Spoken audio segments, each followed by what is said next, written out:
Tudo bem, pessoal? Hoje comentário sobre E.T. o Extraterrestre, o clássico filme de 1982 dirigido pelo Steven Spielberg, agora na época da comemoração dos 40 anos também, né? Com um relançamento especial nos cinemas. Eu tive a oportunidade de conferir uma sessão IMAX, uma grande experiência mesmo, e também com o relançamento em mídia física com edições especiais, que contam com um conteúdo suplementar muito bacana. Até porque a história de bastidores e produção de E.T. ela é riquíssima. Mas deixa eu contar pra vocês que eu sempre gostei muito do filme, desde pequeno, tive VHS, DVD, sempre quando tem alguma edição especial eu faço questão de pegar. Eu também sempre me emociono quando eu assisto ET porque eu acredito que consegue trazer justamente esse vínculo especial da amizade de uma maneira muito eficaz. Tanto é que aparece na lista não só de grandes filmes dos anos 80, mas também no topo da lista dos chamados filmes reconfortantes. A amizade entre o Elliot e o ET é muito bonita a partir dessa percepção também da inocência infantil que acaba contagiando de certo modo o próprio desenvolvimento da história.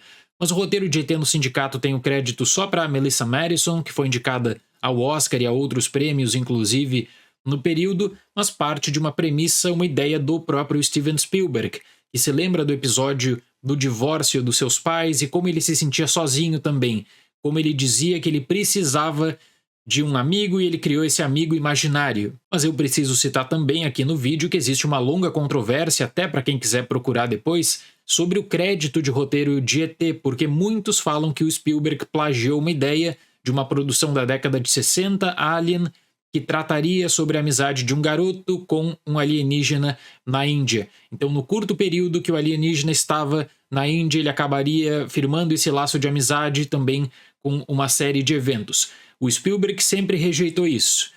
Outras pessoas da indústria, como Scorsese, falam que o Spielberg foi inspirado justamente por essa ideia. Bom, pessoal, mas eu falo sempre das histórias dos bastidores e essa de ET, ela é impressionante e mostra também como uma leitura do mercado pode ser feita de forma tão errada, mas tão errada vinculada justamente numa percepção do que daria certo no cinema, baseado na própria exploração da figura de um alienígena. Porque quando o Spielberg ofereceu o roteiro de ET para a Columbia, o presidente da Columbia disse: não, a gente infelizmente não pode bancar esse projeto porque é um projeto só voltado para crianças.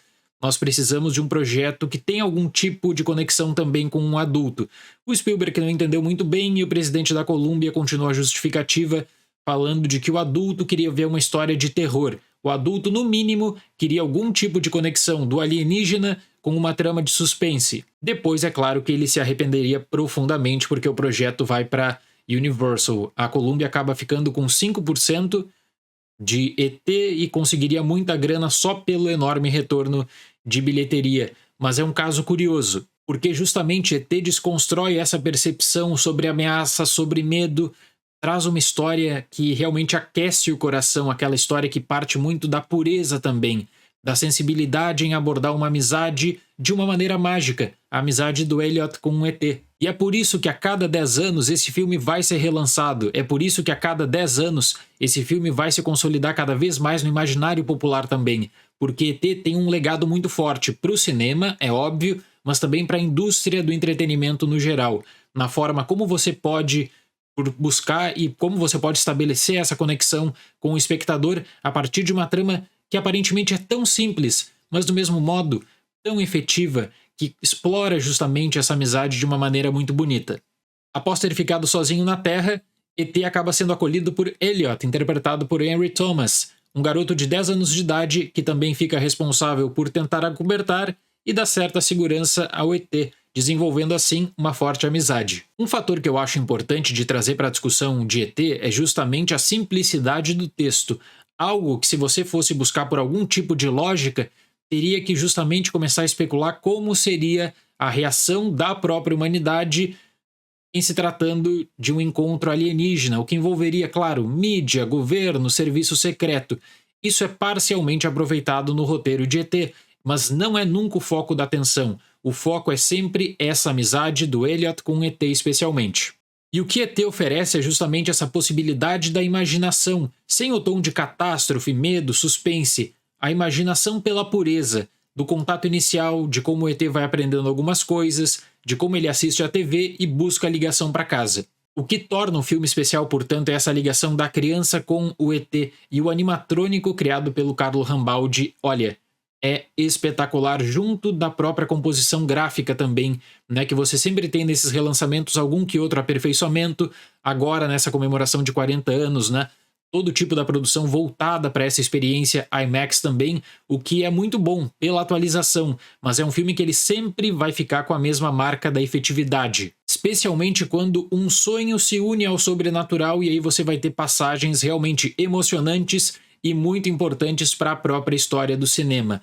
Mas para você tentar buscar por algum tipo de desvinculação dessa figura maléfica do alienígena que era tão explorado especialmente na ficção científica, né, que você tinha no mínimo um teor de suspense, quem sabe depois para um outro tipo de desenvolvimento, mas existia no mínimo algum suspense. Eu acredito que para ET um ponto muito forte é o da trilha sonora do John Williams, que não só gerou um dos melhores temas de um filme, na minha opinião, mas também uma trilha que tem como marca a gentileza, e é algo que se toma também para a própria identidade do ET, da acessibilidade, da tentativa do contato. E a experiência efetiva de ET passa justamente por essa visão infantil, por essa visão inocente do Elliot também. E aqui o presidente da Colômbia dizia que o adulto não iria conseguir uma conexão, e o adulto consegue se conectar com o ET. Por quê? Porque já foi criança também, já conseguiu sonhar, já conseguiu e vai conseguir, sem dúvida alguma, perceber ao assistir ET que você tem essa vinculação pela imaginação, de quando você tinha naquela época, né, preocupação mais com o estudo e com as brincadeiras. Então a ideia é de fortalecer a amizade com segredos também, nessa inocência. Claro que se você for buscar por algum tipo de lógica, vai começar, quem sabe, a apontar furos de roteiro ou falar o seguinte: o serviço secreto não tomaria essa atitude, mas a visão é a partir da abordagem infantil. Então tem uma diferença de um filme que ele é pensado e estruturado para as crianças, como o presidente da Colômbia acreditava e por isso que rejeitou ET, e aquela diferença da história mágica a partir da percepção de uma criança, que é o que acontece com o ET. A lógica do Spielberg é desenvolvida a partir dessa magia, a partir de um elemento conciliador, que aí você nota, por exemplo, quando o roteiro ele desvia todo o seu foco para aquelas tomadas que envolvem, por exemplo, a bicicleta, que geram passagens icônicas na história do cinema. Além disso, também de potencializar ao máximo passagens de carinho, afeto, preocupação com a saúde do ET, com o seu objetivo. Então, ao pronunciar algumas palavras apenas, elas se tornam muito especiais para o roteiro. E eu vejo também um potencial extraordinário, e sei de acadêmicos que fazem isso, de discutir ET a partir da ressignificação da simbologia religiosa. E se você parar para pensar, isso faz muito sentido. No pôster original, por exemplo, o marketing foi totalmente direcionado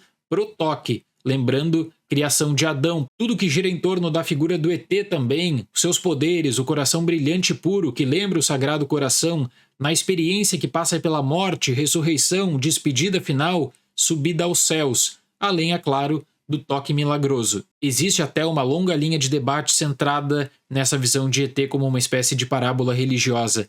Para o sucesso de um filme desse tipo, com um grande elenco infantil, você tem um grande desafio também, que é de conseguir trazer a emoção para cada cena. E se você pegar, por exemplo, filmes de amizade dos anos 80 com elencos infantis e pegar versões comentadas e análise do diretor, do elenco, você vai ver que em muitos casos é difícil realmente você conseguir mostrar a importância de uma emoção em uma cena, que não se torne caricata, né? Que não se torne uma cena muito forçada para tentar gerar alguma lágrima a qualquer custo para uma criança. E o que o Spielberg fez em ET é muito bacana, porque ele prezou pelo envolvimento emocional do elenco a partir das filmagens em ordem cronológica, o que para a produção causa atrasos, aumento nos dias de trabalho, mas que no final das contas, pro filme, recompensa. E o melhor de tudo, na minha opinião, é que ET não é aquele tipo de produção que ela bate muito com o contexto de uma época e que ela fica voltada apenas para o período de produção. Não, ET não é um filme que fez sucesso só nos anos 80.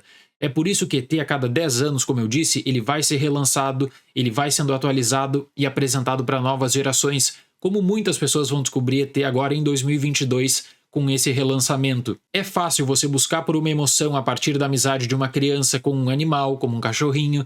É fácil você tentar articular justamente a amizade da criança com um idoso, mas é muito mais difícil você conseguir estruturar essa magia a partir da percepção de um ET que na própria indústria do cinema tinha toda uma outra significação. O Spielberg fez isso de uma maneira muito bem feita, muito bem construída, tanto é que o legado de ET é permanente até hoje. Para ET, eu dou nota 10.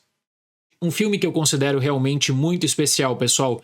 9 indicações ao Oscar, foram 4 vitórias, melhores efeitos especiais, melhor som, efeitos sonoros e melhor trilha para o John Williams. Certo, pessoal? Muito obrigado pela atenção, até o próximo vídeo e